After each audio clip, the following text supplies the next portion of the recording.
नमस्कार, बहुत स्वागत आपका आनादि टीवी पर। मैं हूं आपके साथ पारुल। खबरों की शुरुआत करेंगे। लोकसभा चुनाव के नतीजों में अब कुछ ही समय शेष बचे हैं। जनता नतीजों का इंतजार कर रही है। केंद्र में मोदी सरकार बनती है तो सवाल ये होगा कि आखिर मोदी मंत्रिमंडल में एमपी से कौन कौन चेहरे होंगे। एमपी के कई दिग्गज नेता ऐसे हैं जो दिल्ली जा सकते हैं। कौन से हैं वो चेहरे जिनको लेकर चर्चाएं तेज हैं? आइए देखते हैं इस रिपोर्ट में। 4 जून को काउंटिंग के बाद साफ हो जाएगा कि देश में किसका राज होगा।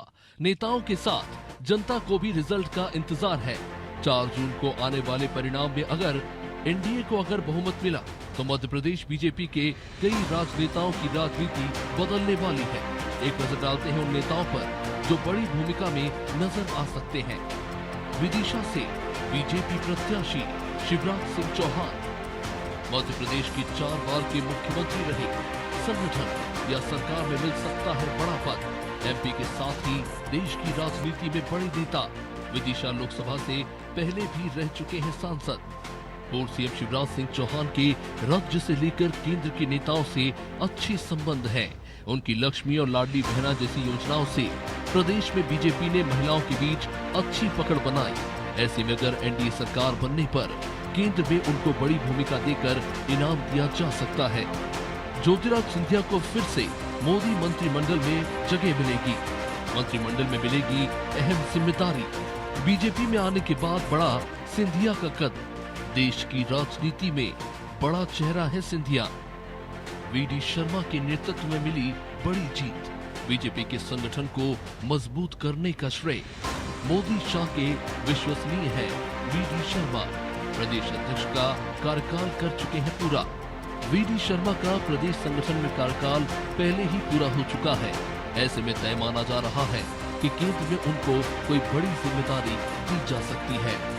मध्य प्रदेश भारतीय जनता पार्टी का संगठन देश में उत्कृष्ट संगठन माना जाता है। इसलिए पूर्व में भी देश भर में भाजपा मध्य प्रदेश के नेताओं को विभिन्न जिम्मेदारियां दी गई और इस लोकसभा चुनाव में भी देश भर में भारतीय जनता पार्टी द्वारा प्रदेश के नेताओं को जवाबदारी दी गई। चाहे मुख्यमंत्री मोहन यादव जी हों, प्रदेश अध्यक्ष वीडी शर्मा जी हों और अन्य भी नेताओं को देश भर में चुनाव में जवाबदारी दी गई। जिस तरह के एग्जिट पोल के परिणाम आ रहे हैं, मध्य प्रदेश के नेताओं की मेहनत सफल होती हुई दिख रही है।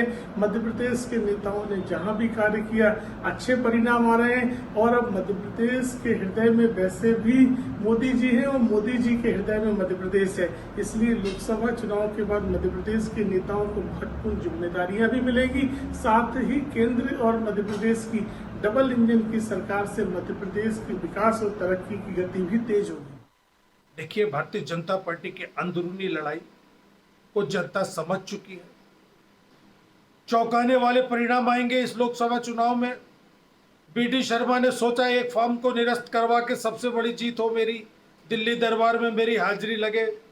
शिवराज सिंह जी ने सोचा मेरी जीत बड़ी हो, दिल्ली दरबार में मेरी हाजिरी लगे।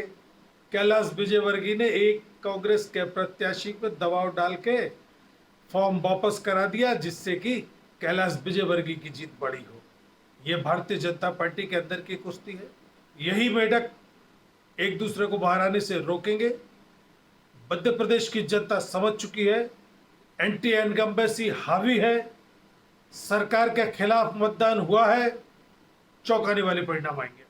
मध्य प्रदेश विधानसभा चुनाव में ही मध्य प्रदेश के कई दिग्गजों को केंद्र से हटा करके उन्हें राज्य की राजनीति में पहुंचा दिया गया था। यहीं से केंद्र की राजनीति में मध्य प्रदेश का वर्चस्व कम होता हुआ नजर आने लगा था। यही वजह रही कि अब मध्य प्रदेश की जनता की मांग फिर से तेज होने लगी है, क्योंकि जो नेता केंद्र की राजनीति में अपनी धमक रखते थे, उनकी क्षेत्र में कहीं ना कहीं उनका क्षेत्र कमजोर होता हुआ दिखाई दे रहा था। अब देखना दिलचस्प यही होगा कि जब मोदी मंत्रिमंडल का विस्तार होगा, जब एनडीए की सरकार बनेगी, तो मध्य प्रदेश का कितना प्रतिनिधित्व मोदी मंत्रिमंडल में मिल पाता है। कैमरा पर्सन रेहान के साथ दुर्गेश गुलशन यादव, अनादि टीवी, भोपाल।